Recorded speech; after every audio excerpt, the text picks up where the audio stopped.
What's up, boys and girls? Namco here, Dustin there. Football is upon us. And this video, we're going to be talking about those guys that catch the ball, not the tight ends, not the running backs, the receivers, because they all kind of catch the ball. So first, Dustin, help me out here so I can stop talking and talk about fantasy jocks. Well, check out our cheat sheet too, our draft guide up on the site. It's free. Go down there and download it. And thanks again to Fantasy Jocks, sponsoring us again this year. Get your belt, get your trophy, get your rings, get your draft kits that you need for putting the names up when you're doing the draft. But if you want to win this belt, go to our Facebook page and share our running back video that's on there. Like it, share it. We're trying to get some more love. I know you don't like to tell other people about us since we're your secret weapon, but we need more subscribers. Give us some love. All right, let's talk about those receivers first.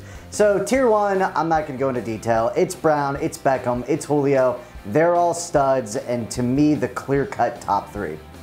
Tier two, Jordy Nelson, we have him at the top of this tier. A lot of people don't. And I know he was hurt a couple years ago, but he's on that Green Bay offense, and they love him in the red zone. 14 touchdowns last year. I mean, double-digit touchdowns, if he stays healthy, is almost a lock. So Jordy Nelson, in our opinion, is the top of this tier. And then Michael Thomas. I mean, here's the situation. It's very interesting. On that Saints offense, Cooks is gone, but there's got to be a little bit. I mean, it's not all, things to just be excited about. His potential sophomore slump.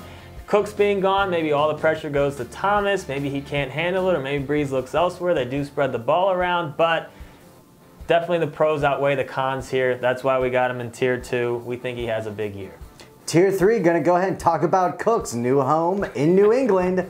And wow, what a fun toy that Tom Brady got. I thought it was a great trade for him. And we've seen him ranked all over the map, and I understand it's because some people are a little bit worried because how New England game plans, it could change so much week to week.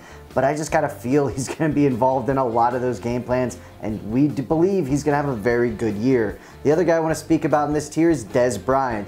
Last 2 years, he played 9 in 13 games, so clearly that's a little bit of a concern. But in 13 games last year, he had almost 100 targets from the rookie, so like the chemistry that they had. And out of those 96 targets, he did have 8 touchdowns. So Dez staying healthy could also lead to double-digit touchdowns. Tier four, still a decent amount of talent here. Alshon Jeffrey, new home with the Eagles. The Bears have just been a mess. So, it's hard to really, gauge where Jeffrey should be, because of his injury history, and we don't really know, I think the Eagles offense will be a slight upgrade for him. So if he can stay healthy, if the Eagles offense progresses in the right direction, Alshon could be a steal on draft day. And then Demaryius Thomas with Denver. I know he was, kind of a disappointment last year. He didn't really find the end zone that much, and I know he seems to be questionable a lot each week, but 5 straight years of 16 games, 5 straight years of 90-plus catches, 5 straight years of over 1,000 yards. I know he might not be the most exciting guy that he used to be, but he's still very serviceable wide receiver too. Tier 5, gonna start off with Jarvis Landry. Our rankings, we do consider a point per reception league, maybe like a 0.5, kind of a half point. But the thing about Landry that you have to consider, his 3 seasons, 112 targets, 166 targets, 131 targets. That's a lot. They love to throw him the ball, and they throw it a ton. 100 catches, 1,000 yards, 4, 5, 6 touchdowns. Seems very reasonable for what he's gonna consistently do. I think that happens again this year. And then we want to talk about Davante Adams. I know Dustin was talking about Jordy being a lock for double-digit touchdowns, but Cobb's on the decline. Adams is rising up. Last year he had 73 catches, almost 1,000 yards, and 12 touchdowns. You know why? Green Bay's really good, and so is Aaron Rodgers, so they throw the ball a lot. So therefore, the receivers score a lot of touchdowns. There you go. That's some good analysis. Fantasy expert for that reason. Analysis right there. Tier 6. Tyreek Hill, this is a guy that a lot of people are going to get excited about, and for good reason. The guy is special. But Macklin's gone. How are they going to use Hill? That's the real question here. But he's going to have some rushing yards. He's going to still return punts. They're saying they're probably going to take him off of kick returns, but he's special, and he just finds a way to find the end zone and have the big play. So we'll see how KC handles him this year. And then Crowder for Washington, 99 targets last year, even with Garcon and Deshaun Jackson out there. With them gone, I know they got Pryor, but Crowder in my mind, and we talked about a little bit, is like a Jarvis Landry. Like he could put up very similar stats to that. Maybe, he had 99 targets last year. Maybe he jumps up to 130, 140. The Redskins have been throwing for a lot of passing yards. So Crowder in our book is a very fun pick. Tier 7, let's just keep this target train going. Going to talk about Willie Steed of New Orleans. 100+ targets in his first couple seasons, and now with Cooks gone, does that number jump to like 125 with Drew Brees throwing the ball? It seems certainly interesting. He's never broken 1,000 yards. I'm calling it this year. He certainly breaks 1,000 yards. Tier 8, still decent amount of talent all the way down in Tier 8. And one guy that I'm excited about is Eric Decker on Tennessee. That offense, I think, is trending in the right direction.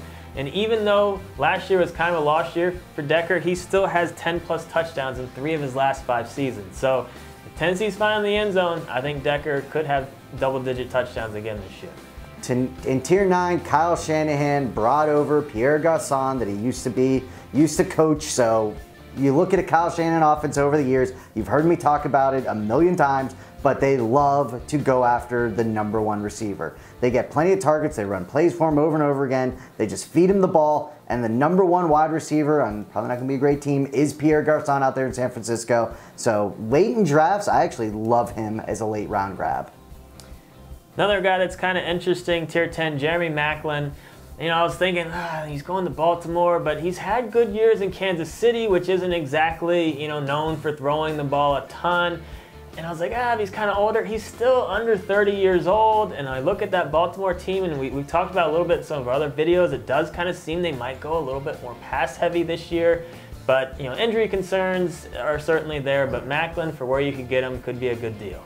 Tier 11, going to talk about Kenny Britt. He's been getting a little bit of hype. He's now with the Cleveland Browns, and he's kind of getting hype because last year he did break 1,000 yards, and he had 5 touchdowns, and this year they're like, oh, he's on the Browns. Who else is going to catch the ball? But I'm not really confident about who's going to be throwing him the ball, so we haven't ranked as such. Yeah, that's a small problem. Tier 12, here's a guy that's got a great guy throwing him the ball, and it makes him interesting, but Ted Ginn is with the Saints now, and he had some relevant seasons with the Panthers, who aren't that, well known for having a ton of passing yards to go around. And Ginn even had 10 touchdowns back in 2015, and he's going to kind of be filling the Cooks role, the deep route. He's going to have some big games. It's just how many is he going to have? And when's it exactly going to be? Tier 3, Robert Woods for the Los Angeles Rams.